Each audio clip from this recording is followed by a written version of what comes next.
Page layout tools, finalize and printing docs. এই ক্লাসে আমরা শিখব কিভাবে একটি পেজের লেআউট অ্যাড করতে হয় এবং এর প্রয়োজনীয় টুল সম্পর্কে আলোচনা করব। শুরুতে আমরা পেজের লেআউট অপশনে যাব এবং পেজ সেটআপ সেকশনে margin, orientation, size, column, break, line number, hyperlink নিয়ে কাজ করব।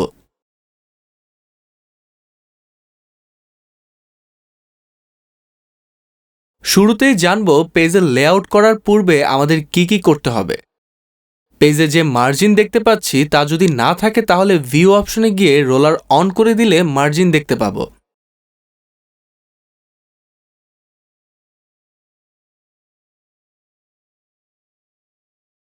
কাজের জন্য আমরা র্যান্ডমলি একটি প্যারাগ্রাফ নিব।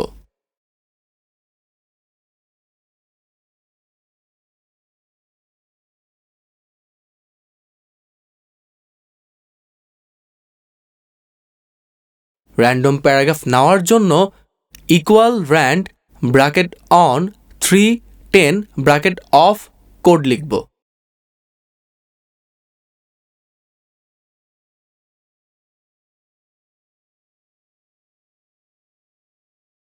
এখন একটি র্যান্ডম প্যারাগ্রাফ চলে এসেছে। এখন আমরা Ctrl+A দিয়ে মাউস ড্র্যাগ করে সম্পূর্ণ প্যারাগ্রাফ সিলেক্ট করে নিব।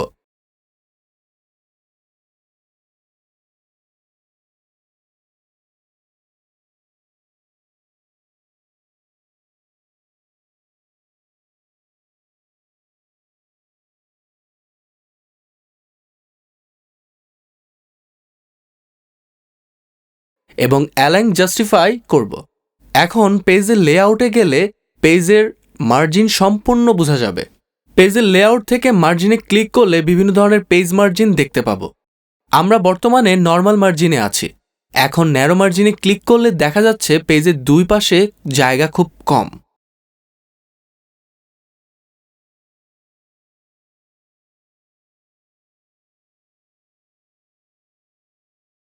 এরপর আমরা ওয়াইড মার্জিন ক্লিক করব।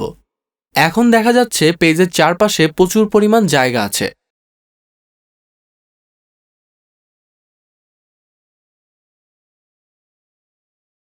এখন অফিস 2003 ডিফল্ট মার্জিন ক্লিক করলে দেখব মাঝামাঝি আকারে জায়গা খালি থাকে।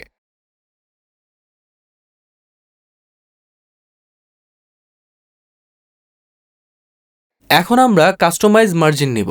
কাস্টমাইজ মার্জিনের ক্ষেত্রে ইচ্ছে অনুযায়ী সাইজ নেওয়া যায়।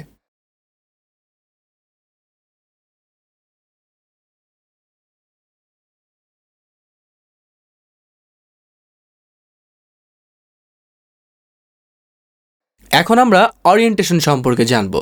যদি ওরিয়েন্টেশন ক্লিক করা হয় তাহলে দেখতে পাবো বর্তমান পেজে পোর্ট্রেট মোড আছে। আমরা যদি ল্যান্ডস্কেপ মোড সিলেক্ট করি তাহলে পেজ আড়াআড়ি হয়ে যাবে। সাধারণত পোর্ট্রেট মোডে আমরা কাজ করে থাকি।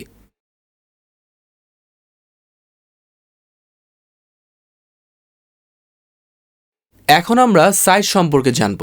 সাইজে ক্লিক করার পর সাধারণত পেজ সাইজ দেখতে পাবো। এখানে ট্যাবলেট হচ্ছে পেজের সবচেয়ে বড় সাইজ।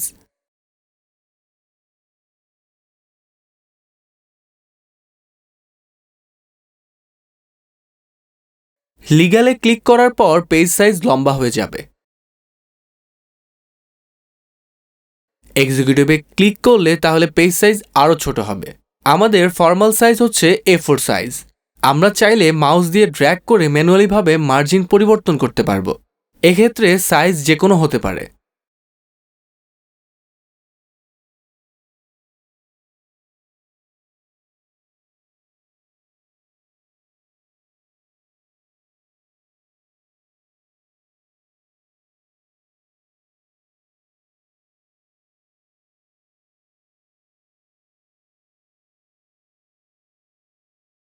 এখন কলাম নিয়ে আলোচনা করব। পেজ লেআউট থেকে কলাম ক্লিক করলে আমরা বিভিন্ন ধরনের কলাম অপশন দেখতে পারবো।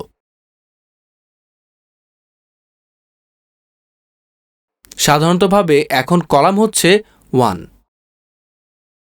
কলাম 2 অপশনে ক্লিক করলে তাহলে প্যারাগ্রাফ 2 অংশে ভাগ হয়ে যাবে।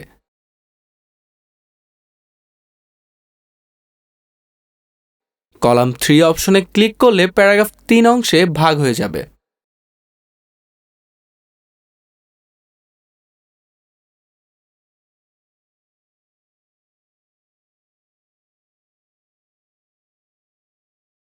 আবার যদি লেফট অপশনে ক্লিক করা হয় তাহলে প্যারাগ্রাফ 2 অংশে বা কলামে ভাগ হয়ে যাবে। সাধারণত সংবাদপত্রের জন্য এটি ব্যবহার করা হয়। এখন আমরা চাইলে কলাম কাস্টমাইজ সাইজে করে নিতে পারবো। কাস্টমাইজ কলাম 3টা দিলাম।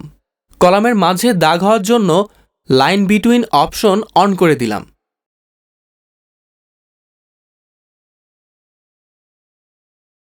এখন উইডথ এবং স্পেসিং আমাদের প্রয়োজন অনুযায়ী পরিবর্তন করতে পারবো। আমরা কি প্রথম পেজে নাকি সকল পেজে কলাম করব তা নির্ধারণ করে দেওয়া যাবে। এখন আমরা কলামের লাইন মুছে ফেলে নতুন কলাম যুক্ত করব। আমরা প্রথমে ন্যায় করার জন্য 1 কলামে ক্লিক করে প্রথমে ন্যায় হয়ে যাবে।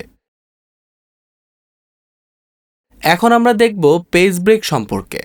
আমরা প্যারার পর ব্রেক দিতে চাইলে ইনসার্টে গিয়ে ব্ল্যাঙ্ক পেজ ক্লিক করলে সিলেক্ট করার পর প্যারার নিচে ব্ল্যাঙ্ক পেজ যুক্ত হয়ে যাবে।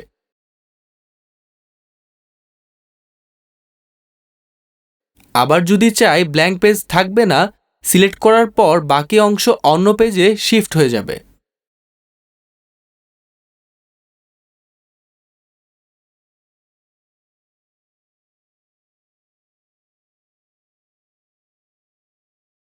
তাহলে পেজ লেআউটে ব্রেক ক্লিক করে প্যারার পরের অংশ অটোভাবে নতুন পেজে নিয়ে নেবে।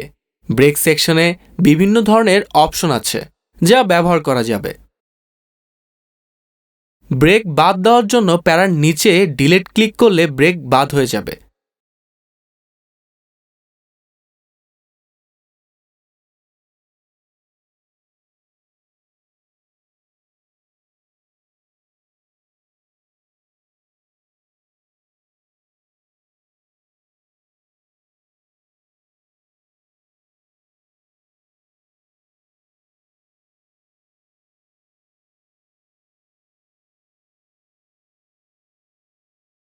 একটা পেজের লেআউট লাইন নাম্বার কিভাবে নেয় তা দেখব। এখন আমাদের প্যারাগ্রাফটি সিলেক্ট করব এবং কপি করব।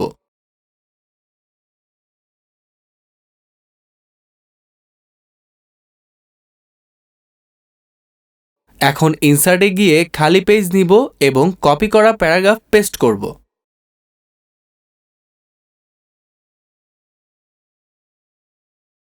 এভাবে অনেকগুলো খালি পেজ নিয়ে প্যারাগ্রাফ পেস্ট করে পেজ সংখ্যা বাড়ানো যাবে।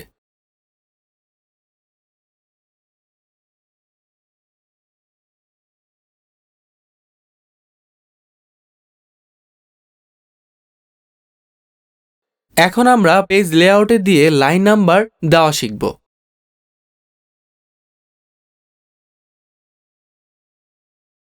শুরুতে লাইন নাম্বার দেওয়ার আগে দেখে নিব ডিফারেন্ট অড এবং ইভেন যেন অন না করা থাকে। এটি যদি অন করা থাকে তাহলে একই লাইনের প্রতি পেজে অটো হয়ে চলে আসবে। লাইন নাম্বার দেওয়ার জন্য লাইন নাম্বার সেকশনে কন্টিনিউয়াস ক্লিক করলে প্যারাগ্রাফের অটো লাইন নাম্বারিং হয়ে যাবে। প্যারাগ্রাফের মাঝখানে যে খালি জায়গা আছে অটো নাম্বারিং এর ক্ষেত্রেও তা নাম্বারিং হয়ে যাবে। যদি খালি জায়গা ডিলিট করে দেওয়া হয় তাহলে নাম্বারিং হবে না। প্যারাগ্রাফে মোট কতগুলো লাইন আছে তা কন্টিনিউয়াসভাবে দেখতে পারবো।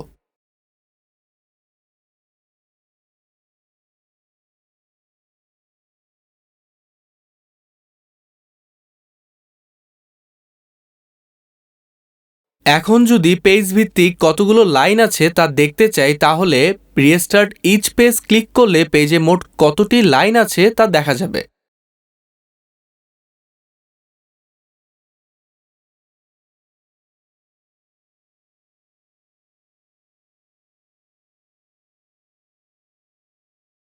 পরের option restart each section click করলে দেখা যাবে কন্টিনিউয়াস এবং রিস্টার্ট ইচ সেকশনে অপশনের কাজ দেখতে একই।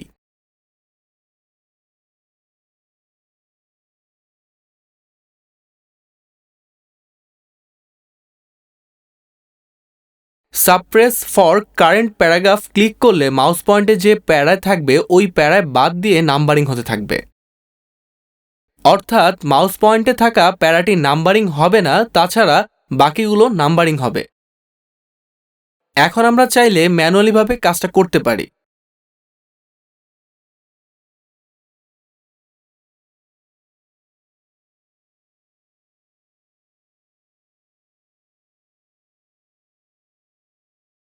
তার জন্য লাইন নাম্বারিং অপশনস ক্লিক করলে একটি অপশন আসবে, যেখান থেকে আমরা ম্যানুয়ালিভাবে সেকশন স্টার্ট কত থেকে হবে, হেডার অ্যান্ড ফুটার কি হবে তা নির্ধারণ করে দিতে পারবো।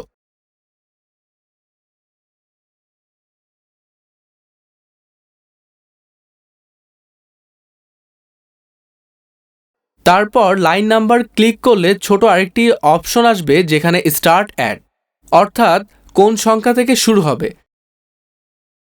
তারপর আছে কাউন্ট বাই, অর্থাৎ কয় ঘর পরপর কাউন্ট হবে তা নির্ধারণ করে দিয়ে কন্টিনিউয়াস সিলেক্ট করে ওকে করলে ম্যানুয়ালভাবে দেওয়া অনুসারে নাম্বারিং হতে থাকবে। যেমন আমাদের 3 থেকে কাউন্ট হচ্ছে, কারণ কাউন্ট বাইতে আমরা 3 করে দিয়েছি। এখন আমরা নান অপশনে ক্লিক করলে সবকিছু নান হয়ে যাবে। পেজ লেআউটে আরও কিছু টুলস রয়েছে যা পরবর্তীতে আলোচনা করা হবে। এখন আমরা আলোচনা করব কিভাবে ডকুমেন্ট প্রিন্ট করতে হয়। ম্যানুয়ালি যে বারগুলো রয়েছে তার মধ্যে আমরা প্রিন্টিং অপশন দেখব।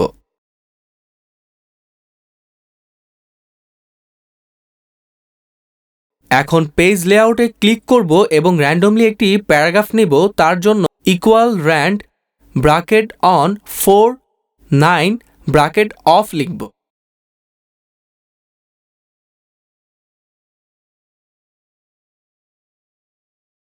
এখন র্যান্ডম প্যারাগ্রাফ নেওয়ার পর পেজে মার্জিন, ওরিয়েন্টেশন, প্রিন্ট সাইজ কী হবে, কলাম কয়টা হবে তা ম্যানুয়ালি দিতে পারবো।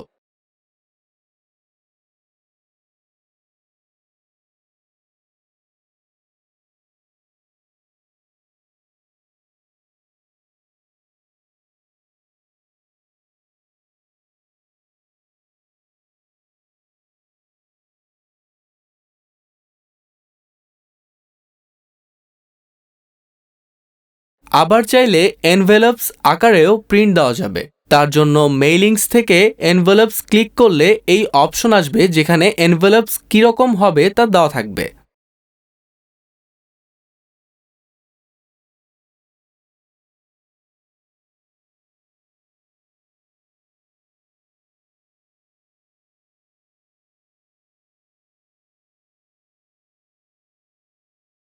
এখন আমরা ডকুমেন্ট প্রিন্ট করব।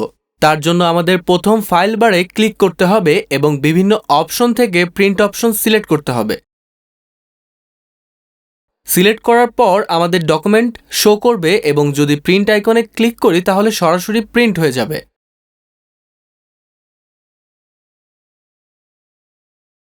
যেহেতু আমাদের প্রিন্টার সংযুক্ত নেই, সেহেতু প্রিন্টার সংযুক্ত করতে বলা হয়েছে। এখন আমাদের ডকুমেন্ট কয়টা কপি করতে হবে তা সিলেক্ট করে দিতে হবে। কপির সংখ্যা ইচ্ছা অনুযায়ী দেওয়া যাবে। আমরা কপির সংখ্যা 10টি দিলাম।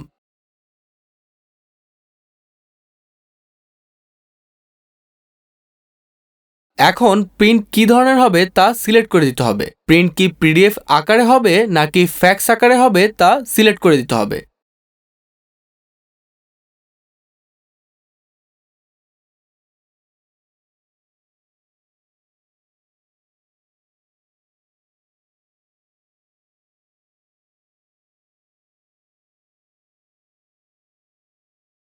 যেহেতু আমাদের প্রিন্টার সংযুক্ত নেই, Microsoft print two PDF show করছে।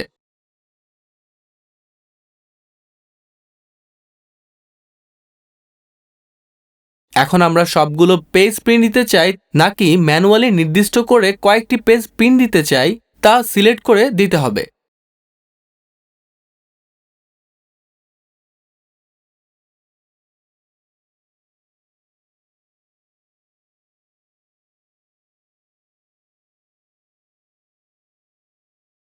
আবার আমরা শুধুমাত্র একটি পেজ প্রিন্ট দেওয়ার জন্য প্রিন্ট কারেন্ট পেজ সিলেক্ট করে দিলে মাউস পয়েন্ট যে পেজে থাকবে তা প্রিন্ট হবে।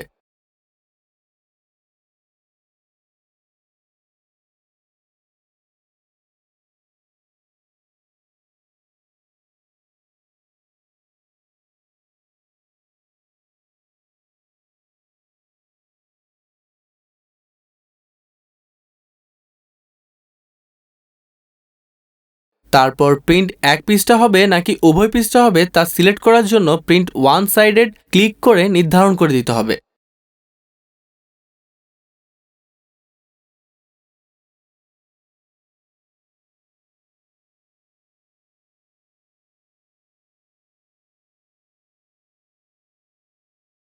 এরপর আমাদের ডকুমেন্ট পেজ ভিত্তিতে কয়েকটি সেট আকারে বের হবে তা সিলেক্ট করার জন্য কোলেটেড অপশন ব্যবহার করা হয়।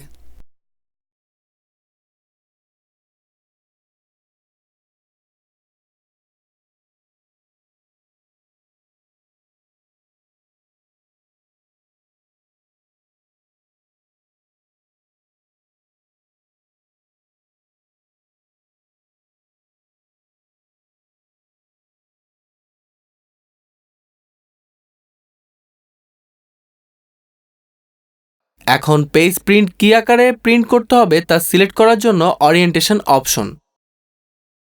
স্বাভাবিকভাবে প্রিন্ট করার জন্য পোর্ট্রেট ওরিয়েন্টেশন এবং পার্শ্বে বড় আকারে প্রিন্ট করার জন্য ল্যান্ডস্কেপ ওরিয়েন্টেশন সিলেক্ট করতে হবে।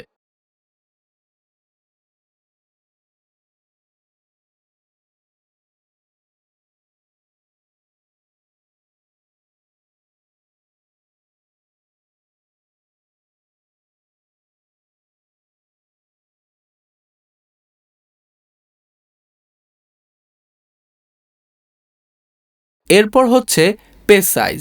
এর আগে আমরা দেখেছি পেজ সাইজ কী রকম হয়ে থাকে। বড় সাইজের জন্য ট্যাবলয়েড, মাঝারি সাইজের জন্য A4 সাইজ এবং ছোট সাইজের জন্য লেটার ব্যবহার করা হয়ে থাকে। এখন হচ্ছে পেজে মার্জিন আকার কেমন থাকবে।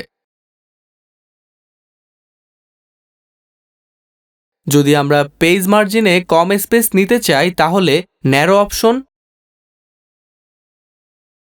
মাঝারি নিতে চাইলে ওয়াইড অপশন। সাধারণত আমরা নর্মাল মার্জিন নিয়ে থাকি। এরপর প্রতিটি পেজে আপনি কয় কপি প্রিন্ট দিতে চান তা সিলেক্ট করতে হবে।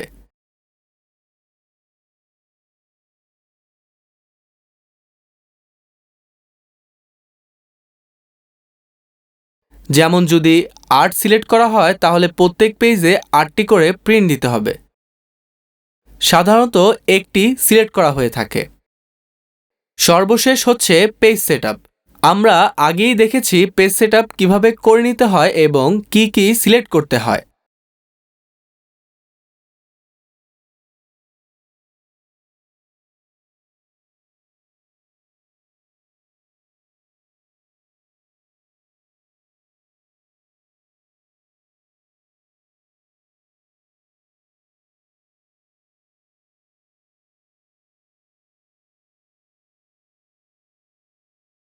লাইন নাম্বারিং হবে কিনা তা সিলেক্ট করে দেওয়া যায়। নাম্বারিং হলে বা কত থেকে নাম্বারিং শুরু হবে, কাউন্ট কত থেকে হবে ইত্যাদি সিলেক্ট করে দিতে হবে।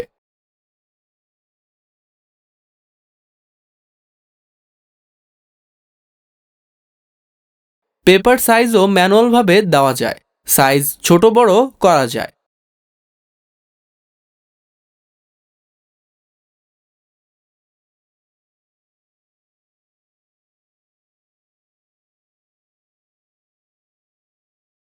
মার্জিনও ম্যানুয়ালভাবে দেওয়া যায়, ওরিয়েন্টেশনও দেওয়া যাবে। এখন আমরা যা যা সিলেক্ট করছি তা প্রিন্ট ডকুমেন্ট শো করবে।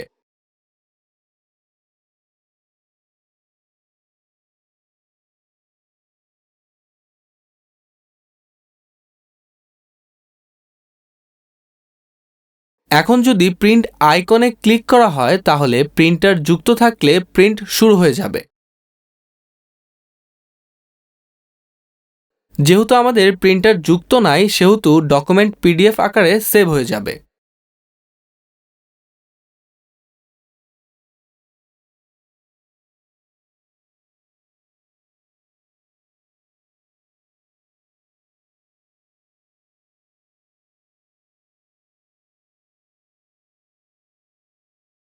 তাহলে এই ক্লাসে শিখলাম কিভাবে পেজে লেআউট অ্যাড করতে হয় এবং ডকুমেন্ট কিভাবে প্রিন্ট দিতে হয়, যা আপনারা ব্যবহার করে পছন্দ অনুযায়ী ডকুমেন্ট লেআউট নিতে পারবেন এবং প্রয়োজন অনুসারে প্রিন্ট করতে পারবেন।